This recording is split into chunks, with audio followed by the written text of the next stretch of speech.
My name is Ramon, and my life has always been marked by misery and the struggle to survive in a world that seems designed to crush you alive. In the streets of Guadalajara, in a neighborhood where poverty is as present as the dust on the roads and the smoke from the factories, my routine is simple but exhausting. I am a collector of recyclable materials. Every morning before the sun rises, I am out on the streets, pushing an old rusty cart and searching through garbage for paper, plastic, or anything I can sell for a few pesos. The constant squeak of my cart's wheels is a reminder of my existence.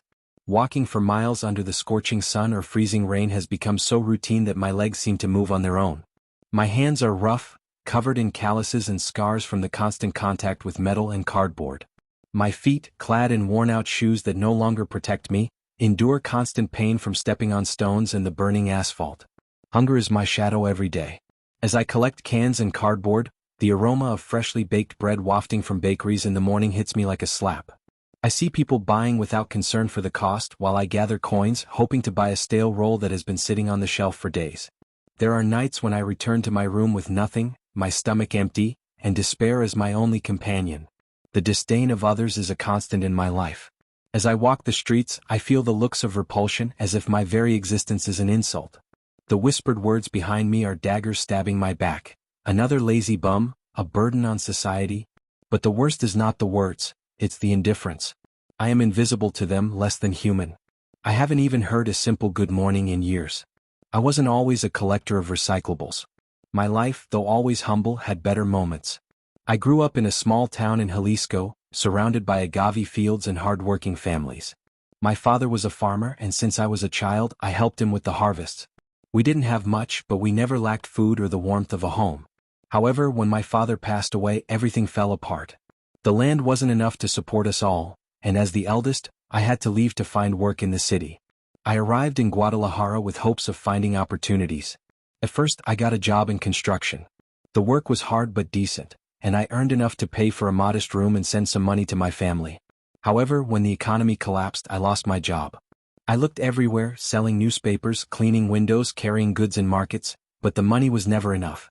That's when I first saw other men pushing carts full of scrap and cardboard through the streets. At first, I was ashamed to even consider it, but hunger and desperation know no pride. One day, I found an abandoned cart in a vacant lot and started walking the streets. The first time I put my hands in a dumpster, I felt something inside me break. But over time, the routine became my life. My days were filled with endless effort, pushing the cart under the sun or rain, accumulating kilos of paper and metal that I sold for a few pesos. With that, I could buy a little food and pay the rent for my room, though it was barely enough for the basics. That's how I became a collector of recyclables, not by choice but out of necessity. One day, my routine was interrupted by a humiliation that still burns in my memory. I had found a pile of cardboard boxes in front of a grocery store.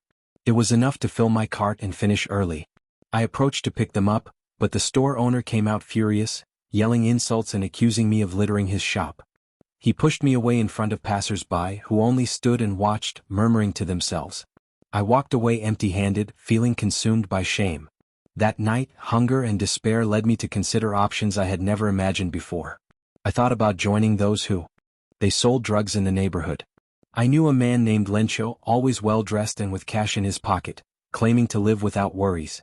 One night, I decided to accompany him to one of the places where they delivered the merchandise. The atmosphere was grim, with damp walls and air heavy with fear. I saw them brutally punish a man who hadn't paid. His bloodied face and screams of pain made me run out of there. I couldn't be part of something like that. I looked for other alternatives, even considering prostitution.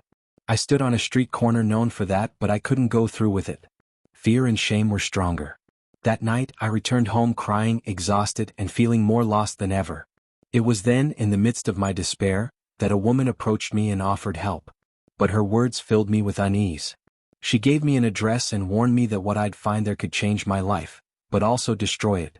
The next morning, with my heart full of doubts and hope, I followed her instructions and arrived at a modest house in a quiet neighborhood. What happened next marked the beginning of a chain of events that would transform my life in ways I never imagined. The house was small but well kept, a stark contrast to the places I was used to. The facade was painted white, with flowers adorning the small front garden. Nervously, I knocked on the door, and after a few seconds an older woman answered. Her completely white hair and slow gait contrasted with the intensity of her eyes, which seemed to pierce through my soul. Without saying much, she gestured for me to enter. The living room was simple but clean and tidy. She offered me a chair, and before I could explain myself, she disappeared down a hallway. A few minutes later, another woman appeared, younger, perhaps in her 40s, dressed in black from head to toe. Her presence was imposing, and her dark eyes made me feel uneasy. She sat across from me, crossing her legs with calculated elegance.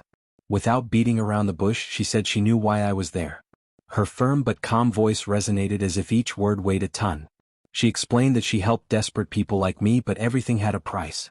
Hearing those words, my heart raced. The idea seemed absurd, but something in her tone made me think she was serious. I tried to question her, but her gaze stopped me. She explained that the pact was simple but irreversible. I would offer my soul in exchange for what I desired most: money. From that moment on, my life would change forever. However, she warned that there would be consequences and that I had to be prepared to face them. She asked me to reflect, but in my mind there was no room for doubt. My life was hell, and this seemed like the only way out. I nodded nervously, and she gave a faint smile as if expecting that response. She led me to a room at the back of the house, where everything was prepared for a ritual. The room was dark, lit only by candles arranged in a circle. The air was filled with a strange aroma, a mix of incense and something else I couldn't identify. In the center was a table with objects I had never seen before: jars, stones, and symbols carved in wood. She told me to step into the circle and not to speak or move no matter what happened. The woman took a small knife and lightly cut the palm of my hand, letting a few drops of blood fall onto a handkerchief. She used my blood to draw symbols on the floor around the circle, explaining that they were necessary to connect with the spiritual plane. Her voice deepened as she recited words in a language I didn't recognize. The atmosphere changed immediately. The air became heavy, as if something invisible filled the room. The candles began to flicker, and the shadows on the walls seemed to move unsettlingly. An inexplicable cold ran through my body, and for a moment, I felt I wasn't alone. Suddenly, the candle flames flared up intensely, and in the dim light, I saw two glowing red eyes. I didn't understand what was happening, but I was too terrified to move. I closed my eyes tightly, trying not to hear the murmurs that now filled the room. When it was finally over, the woman extinguished the candles one by one, muttering something I couldn't catch. She told me the ritual was complete and that I should wait. "Your wealth will come," she affirmed with unsettling calm, but warned me that every pact has its cost. That night, I returned to my room with my mind full of questions. During the following days, nothing changed. My routine remained the same: pushing my cart, collecting recyclables, and selling them for a few pesos. I started to think it had all been a trick, a scam to take advantage of my desperation. However, a month later, something happened. I was rummaging through a dumpster in an alley when I found a black suitcase, partially hidden among plastic bags. It was heavy and looked new, something I wasn't used to finding. I took it to my room, eager to discover what was inside. When I tried to open it, I realized it had a combination lock. I turned the numbers at random, but nothing worked. Frustrated, I set the suitcase aside. Then, a number came to my mind, like a whisper impossible to ignore: 666. I don't know why I thought of that number, but something told me I should try it. With trembling hands, I turned the dials to form the sequence. The lock clicked, echoing in the silence of my room. When I opened the suitcase, my eyes couldn't believe what they saw. It was full of bills, more money than I had ever imagined. I sat there staring at the fortune, unable to process what I had just found. My mind filled with questions. Where had this suitcase come from? Was this part of the pact? Although I tried to push those thoughts aside, the truth was clear: this was no coincidence. My life was about to change, but I didn't know at what cost. That suitcase marked a turning point in my life. At first, I didn't know what to do with so much money. My bank account had been closed years ago, and taking such a large amount to a bank would raise suspicions. I decided to keep the suitcase in a corner of my room and take only a small portion to start. I bought new clothes and, for the first time in years, ate at a decent restaurant. That first experience was like a dream. I felt unrecognizable, a different man from the one I had been the day before. The money gave me a sense of control I had never experienced before. Over time, I bought a small plot of land on the outskirts of the city and built a modest yet decent house. From there, everything seemed to improve.